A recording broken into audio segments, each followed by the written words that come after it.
Welcome to our Mad Men series. This episode, Vladimir Putin. I know that you guys know who he is, but can we find a connection between his background and his present behavior?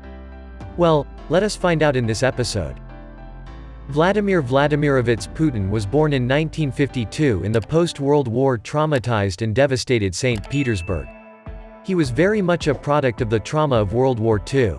Putin's father was badly injured in the war, and his mother nearly died of starvation. They lived in a rat-infested apartment with two other families. The family had no hot water, no bathtub, a broken-down toilet, little or no heat. The harsh conditions they lived under didn't give much room for kindness and affection for little Vladimir. So he took to the streets and learned how to fight to defend himself, and in school he was a troublemaker. This was related to the fact that he was severely bullied earlier in his childhood.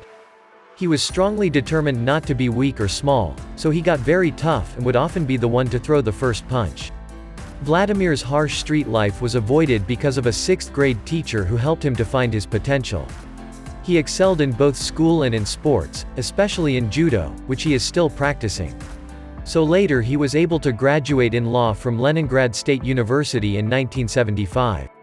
Despite of all the life improvements for him, the seed to his later behavior was still already sown. He became a machismo man, distrustful and unpredictable. He uses disinformation to promote his own agenda at any cost. Right after his graduation from the university, he joined a notorious organization that leads us to his KGB career. His KGB training started in 1975 and lasted till 1984. During this timeline, he worked at a second chief directorate and then the first chief directorate. Upon completing his training, he was right after sent to New Zealand to work as an undercover agent. There he worked as a Bata shoe salesman in centre Wellington. But in New Zealand, he lasted only 1 year. Soon he was sent to East Germany to work as an undercover translator. But then he was engaged with German militants. Putin will handle neo-Nazi Rainer Sonntag and other affairs for them. In the early 90s, he returned to Russia and retired with the rank of lieutenant in 1991. Upon retirement, his thought about KGB was that it is a blind ally. But we know how notorious this organization has been in the past. They even tortured people at a prison camp in Siberia. KGB is responsible for millions of deaths, including people among their own. Now let's jump into his ruling career and all the horrible things he did with all the power. The ruling career. First time he was elected as a president, he ruled from December 1999 to May 2000. On the second go, he was the president of Russia from May 2000 to 2008. On the third go, he was elected in May 2012 till the present.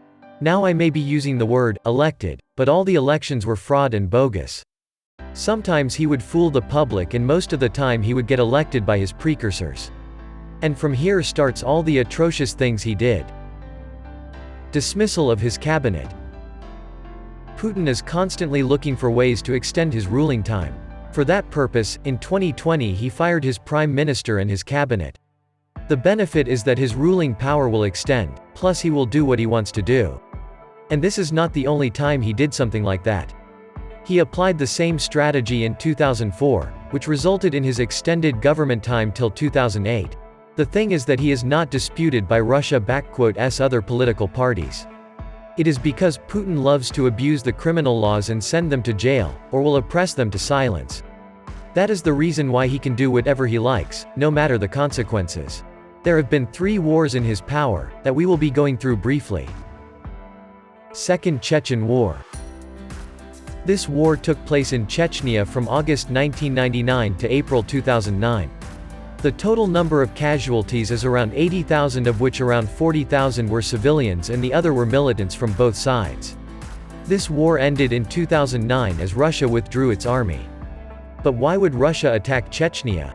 In 1999 there were bombings in 4 different cities in Russia that killed 300 civilians.